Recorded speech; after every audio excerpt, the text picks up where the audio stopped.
भाजपा प्रचंड बहुमत से बनाएगी सरकार। कानून मंत्री ब्रजेश पाठक ने कहा, यूपी में 10 मार्च को भाजपा के पक्ष में आएगा परिणाम। भाजपा प्रचंड बहुमत से बनाएगी सरकार। अखिलेश दूसरे के घर को देखकर चलाना चाहते हैं अपनी दुकान। स्वामी प्रसाद के इस्तीफे के मुद्दे पर कहा है कि वह हमारे पारिवारिक मित्र हैं, उनसे बात करने के बाद कुछ कहेंगे। दरअसल पंजाब की गवर्नमेंट ने जो काम किया है बहुत ही दुखद है, चिंतनीय है। और चूंकि माननीय सर्वोच्च न्यायालय के निगरानी में जांच समिति काम कर रही है, ऐसे में चूंकि मामला सब जुडिस है, कुछ भी कहना उचित नहीं होगा। लेकिन आदरणीय प्रधानमंत्री जी 125 करोड़ के लोगों के प्रधानमंत्री हैं और सबको उनकी चिंता करनी चाहिए। दिया है तो क्या मानते हैं पार्टी को, किस तरह की छवि है? भारतीय जनता पार्टी अपनी केंद्र सरकार की नीतियों की बदौलत, आदरणीय प्रधानमंत्री नरेंद्र मोदी जी के आशीर्वाद से और उत्तर प्रदेश सरकार की जन उपयोगी नीतियों की बदौलत सीधे जनता के संपर्क में है। बूथ स्तर से लेकर प्रदेश स्तर तक कार्यकर्ता पूरे 5 वर्ष जनता के साथ कंधे से कंधा मिलाकर सुख दुख में हाजिर रहे हैं।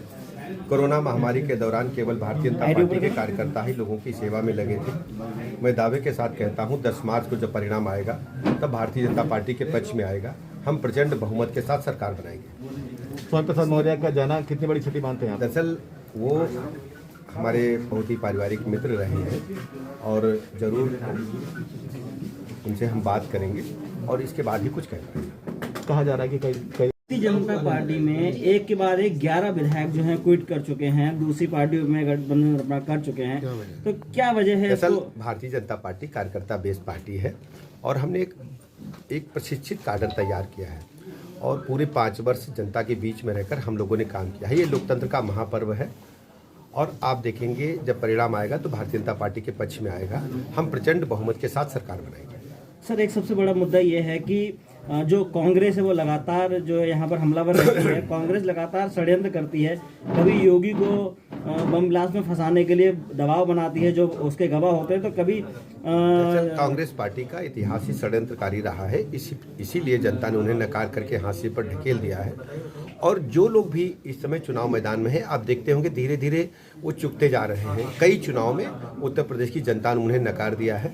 2022 का जब चुनाव का परिणाम आएगा तो भारतीय जनता पार्टी के पक्ष में आएगा और जिनके भी आप सपने देख रहे हैं, जो बड़ी बड़ी बातें कर रहे हैं, बुरी तरह से परास्त होंगे इस चुनाव में। प्रधानमंत्री की जो चाहिए, ये लोकतंत्र का महापर्व है और हम सबको मिलजुल करके भारत माता के प्रति समर्पित भाव से काम करने वालों को, राष्ट्र के प्रति समर्पित भाव से काम करने वालों को, गरीबों को, वंचितों को, पीड़ितों को, उन सबको जो चिंता करते हैं आदरणीय प्रधानमंत्री नरेंद्र मोदी जी, उनके साथ खड़े होकर के भारतीय जनता पार्टी के कमल चुनाव चिन्ह को आकाश की बुलंदियों की तरफ ले जाना है।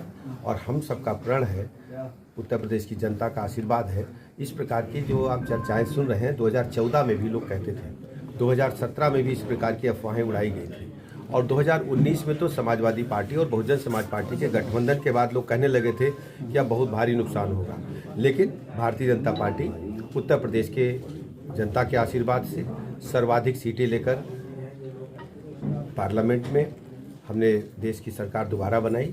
अब आप देखेंगे 2022 में 10 मार्च को जब परिणाम आएगा वो भारतीय जनता पार्टी के पक्ष में ही आएगा। अखिलेश यादव का कहना है कि कई और विधायक हैं जो उनके दरअसल अखिलेश यादव के पास अपना कुछ नहीं है। वो दूसरे के घरों में दूसरों की व्यवस्था को देख करके अपनी दुकान चलाना चाहते हैं। वो उनका सपना कभी पूरा नहीं होगा। Any question?